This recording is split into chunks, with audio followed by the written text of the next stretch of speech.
दोस्तों, welcome back to my channel one point solution में मैं प्रीति गांगुली आप सभी का दिल से स्वागत करती हूँ। दोस्तों, ये जो ब्लॉग मैं बनाती हूँ ये पर्टिकुलर जो भी, क्योंकि आप जानते हो कि मैं एक बैंक इंडस्ट्री में काम करती हूँ, तो मुझे बहुत अच्छा लगेगा और मुझे जितना नॉलेज है मुझे लगता है कि मैं अगर आप लोगों के साथ शेयर करूँगी तो शायद कहीं ना कहीं आप लोगों को ज़रूर हेल्प होगी। तो दोस्तों, पहला जो आपने ब्लॉग देखा था उसमें मैंने आपको बताया था कि क्यों अकाउंट ओपन करना ज़रूरी है। 4 से 5 चीज़ें मैंने आपको बताई थी कि जिससे आपको सोचने के लिए आप मजबूर हो जाओ कि क्यों हमारे पास बैंक अकाउंट होना ज़रूरी है। तो दोस्तों, अब हम ये ब्लॉग में हम जानेंगे कि ठीक है, बैंक अकाउंट ओपन करना तो ज़रूरी है, पर पर्टिकुलर आपके लिए कौन सा बैंक अकाउंट ओपन करना ज़रूरी है। तो दोस्तों, हम एज वाइज चलेंगे। ठीक है, सबसे पहले इन्फेंट से स्टूडेंट से यूथ से फिर हम मिडिल एज और मिडिल एज से फिर सीनियर सिटीजन एज के तौर पर चलेंगे। तो सबसे पहले पकड़ लीजिए 30 दिन का बच्चा है, तो 30 दिन के बच्चे से लेके तो 18 साल के बच्चे तक के हमें कौन सा अकाउंट ओपन करना है। तो दोस्तों, अगर आपका बच्चा छोटा है और ये ग्रुप में है, पकड़ लीजिए 30 दिन या फिर जब भी आपका बर्थ सर्टिफिकेट आ जाए, बच्चे का अगर बर्थ सर्टिफिकेट है तो एलिजिबल है अकाउंट ओपन करने के लिए। तो पकड़ लीजिए अगर उतना छोटा बच्चा है और आपका बच्चा 18 साल तक के है, माइनर से मेजर नहीं हुआ, माइनर बच्चा है, तो आपके लिए सबसे अकाउंट अच्छा है जो वो आप उनके लिए खोल सकते हैं, दैट इज किड्स अकाउंट। अब ये किड्स अकाउंट क्या होता है दोस्तों? ये किड्स अकाउंट पर्टिकुलरली अपने गार्जियन के साथ, फॉर एग्जांपल मेरे बेटे के साथ मैं अपना अकाउंट ओपन कर सकती हूँ, तो है ना।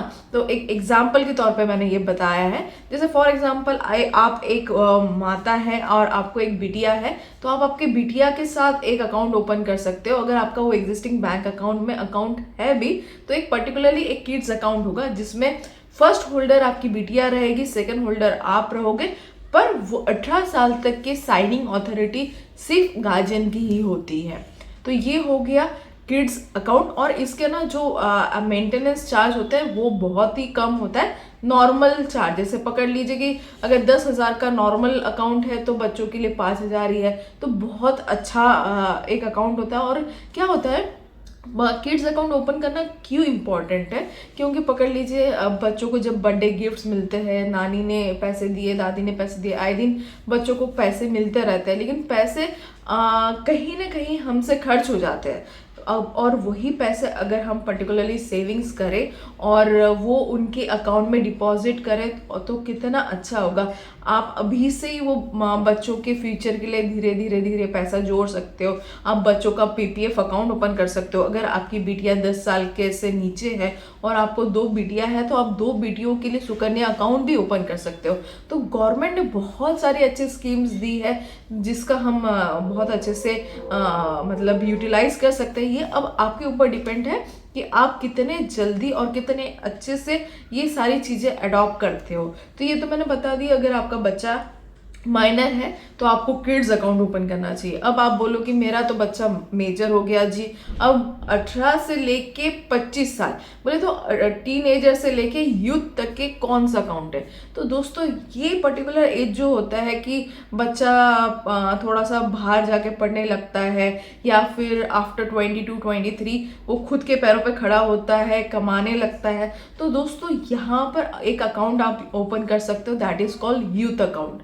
ये पर्टिकुलरली माइनर जो अकाउंट होता है उसमें गार्जियन होता है, और यूथ अकाउंट में आप गार्जियन को रख सकते हो। गार्जियन को आप मतलब वो अकाउंट से डिलीट भी कर सकते हो। अकेले जो मेजर है वो खुद अकाउंट ऑपरेट कर सकते हैं, लेकिन पर्टिकुलरली ये जो यूथ एज होता है इसके लिए आप यूथ अकाउंट ओपन कीजिए। यूथ अकाउंट ये पर्टिकुलरली स्टूडेंट्स के लिए, नॉन वर्किंग लोगों के लिए होता है, लेकिन ऐसा नहीं, अगर आप सैलरीड भी हो तो आप भी ये यूथ अकाउंट ओपन कर सकते हो, पर आप शर्त है कि आपकी उम्र 25 साल से नीचे हो। अब आप बोलोगे कि मैं तो 25 साल से ऊपर हो गया हूँ। अब 25 से लेके तो 60 तक के, वैसे तो 18 साल से लेके 60 तक के आपके पास एन नंबर ऑफ आप अकाउंट ओपन कर सकते हो। जैसे एक नॉर्मल सेविंग्स अकाउंट हो गया, उसके बाद बहुत सारे अकाउंट्स होते हैं जहाँ पर आप पर्टिकुलरली एक एफडी रख के भी आपको ज़ीरो बैलेंस अकाउंट हो जाता है। जहाँ पर मैं जॉब करती हूँ वहाँ पर वो अकाउंट का नाम है मैक्स अकाउंट। तो इसमें क्या होता है, पर्टिकुलरली आपको 25,000 रुपये रखना होता है, और अगर आप 1.5 लाख का एफडी क्वेश्चन रखते हो, मतलब 1.5 लाख आप फिक्स डिपॉजिट में डाल देते हो, तो आप ज़ीरो बैलेंस अकाउंट भी हो जाता है। मतलब पर्टिकुलरली आपको डे इन डे आउट में आपको मतलब पर्टिकुलरली एवरेज नहीं करना पड़ेगा बैलेंस को, है ना। तो ऐसे बहुत सारे अकाउंट होते हैं आजकल। तो आपके चॉइस के भी अकाउंट मिल जाते हैं। पकड़ लीजिए आपका जो भी मोबाइल नंबर है, आप चाहते हो कि नहीं मेरा मोबाइल नंबर ये है और यही मुझे अकाउंट नंबर चाहिए, तो बैंक आजकल आपके चॉइस का अकाउंट नंबर भी देता है दोस्तों। इससे अच्छी क्या बात हो सकती, ना आपको याद रखना पड़ेगा, ना कुछ आपको करना पड़ेगा।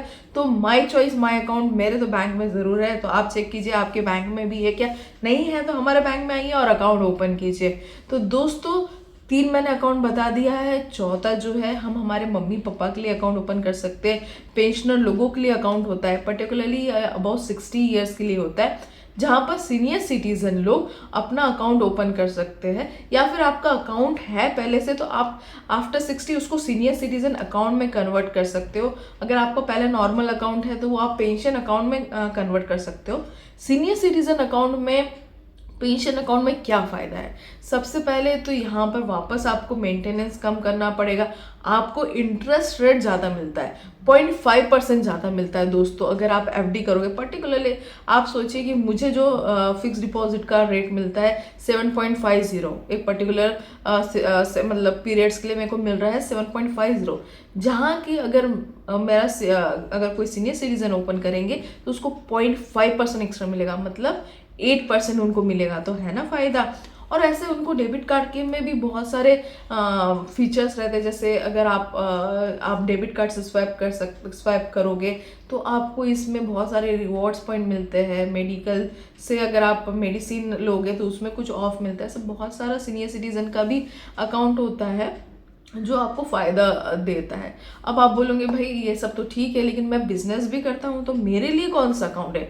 तो हमारे बैंकिंग इंडस्ट्री में करेंट अकाउंट ये बहुत ही ज़्यादा फेमस है।